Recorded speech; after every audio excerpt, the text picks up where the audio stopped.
Dustin Poirier's retirement fight has officially been announced, and it's a banger. Poirier's final fight will be against Max Holloway, the main event of UFC 318 in New Orleans, Louisiana. 5 rounds for the BMF title. Yeah, we're coming back to New Orleans. The UFC is coming back to New Orleans in July 19th. It's going to be my final fight. I'm going to lay the gloves down in Louisiana where it all started for me. The whole journey started there, and I'm just honored to have the UFC on the same page and the state of Louisiana on the same page to make all this work. I didn't know if it was going to all come together, but it did. July 19th, me and Max Holloway are going to fight 5 rounds, main event, pay-per-view for his current BMF title. Max is a legend. I said legends only. There's not a better guy I can think to fight in my retirement fight. I was his first fight in the UFC back in 2012, and he's going to be my last fight in the UFC. So it's an honor. He's a legend, former champion, undisputed, current BMF champion. So we're going to put on another war. The Max Holloway fight wasn't on Dustin's radar, but rather something the UFC forced upon him. According to Poirier, his first choice was Justin Gaethje. They're 1-1, he wanted to settle the trilogy,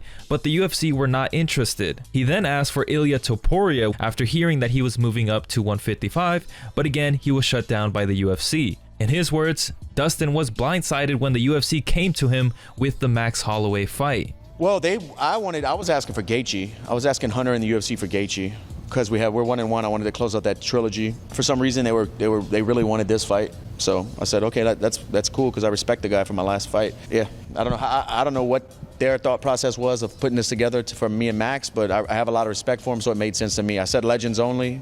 He definitely fits that. People thought Ilia Topuria. Was that ever discussed at all? Not once. Actually, when he said he was going to 55, I texted Hunter. I texted the UFC. I said, hey, what's up? Let me know what's going on with this guy now. He's a 55. But they never entertained it. They told me it's not happening, and they wanted Max. Was it always your expectation with this matchup the BMF title would be on the line? No, this was, like I said, this was a blindside. I thought Max was like the last person I thought they were going to try to match me up with. But Dustin is excited about the BMF title being on the line and likes the idea of retiring as the BMF champion. Dustin promises that his fight with Max will be a war. If I can get my hand raised again, retire with the BMF belt, I'm in the BMF forever. Should the BMF belt retire with you think?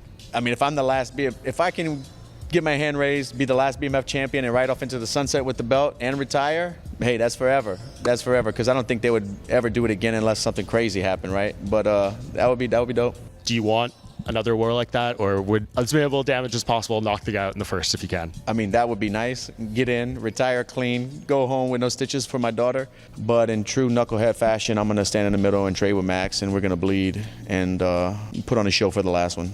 Dana White went to Instagram Live to announce several big fights, including what's next for Kamaru Usman. Here's the clip of his live. Anyway, Saturday, June 14th, UFC is coming to the State Farm Arena in Atlanta, Georgia. The main event is going to be Kamaru Usman and Buckley. Obviously, Usman, ranked number 4, former welterweight champion, one of the best to ever do it. He's returning to face the most explosive guy in the division. Buckley's coming off a TKO win over Colby Covington. He's on a 6-fight win streak, with 4 of those coming by finish, and is looking to be the number 1 contender. Both of these guys wanted this fight, so I cannot imagine that one isn't a badass fight. And the co-main event is going to be former 2-time champ Rose Namajunas. She returns to take on the number 12 ranked Miranda Maverick, who is on a 4-fight win streak. It's obviously a big step up for Miranda. She's looking to work her way up the division, and Rose is going to be a tough way to do it. Also, Saturday, June 21st, UFC is going to be heading over to Baku for the first time ever. I tell you guys, we're going everywhere. If you didn't believe me and thought I was full of shit, now you believe me. We're going to Baku. The main event for that one's going to be light heavyweight champ, former light heavyweight champion Jamal Hill. He's taking on number 7 ranked Khalil Roundtree. Hill was the very first Contender Series alum to win a UFC championship. He's going to be taking on Khalil Roundtree, who's coming off that incredible fight, obviously, with Alex Pereira. Khalil has earned performance bonuses in 4 of his last fights, and he's probably the pound-for-pound most powerful puncher in the UFC. He actually holds the record for most knockdowns landed in a light heavyweight fight. And in that fight, the co-main event is an incredible matchup between the number 11 ranked Fiziev versus Bahamondes. Fiziev's coming off a war with Justin Gaethje and is returning. Actually, he's from there, so, you know, fighting in his home country. 6 of his 12 wins have come in the very first round, and every fight that guy's in is fucking ridiculous. He's going to be taking on Bahamondes, who has looked absolutely incredible, winning 6 of his last 7, with his last 3 consecutive wins all coming by finish in the very first round. And that card is going to be live on ABC, the network. All right, let me see. Do I have another one to announce here? No, I don't. So stay tuned. Like Dana said, Kamaru Usman versus Joaquin Buckley will main event the Fight Night card in Atlanta on June 14th. Usman said on his podcast that he's excited to have a fight booked and is ready to silence the haters. But it is what it is. June 14th, I'm ready to get back in there. I know everybody's been waiting. I know some people were patient, some people were not patient, Henry, and you know, because we see the comments, we see y'all comments. It's a great fight. He's very aggressive, he's strong, he's athletic, and I like that. You know, every now and again, that warrior spirit, you need to exercise it. You know, that's where we come from, Henry. You know, I'm one of those guys to where I put in so much time and effort. You got to feel a fight a little bit. You want to get in there and feel like you got into a fight.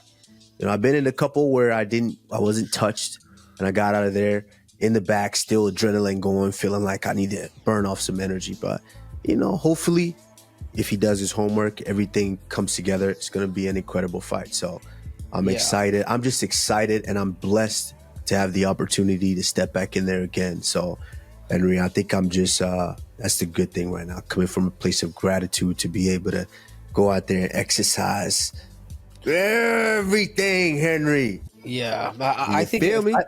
According to Kamaru Usman, Joaquin Buckley was not his first choice. He wanted to fight Sean Brady, but Brady did not want the fight. For some reason, I thought that fight with you and Sean Brady made a little bit more sense.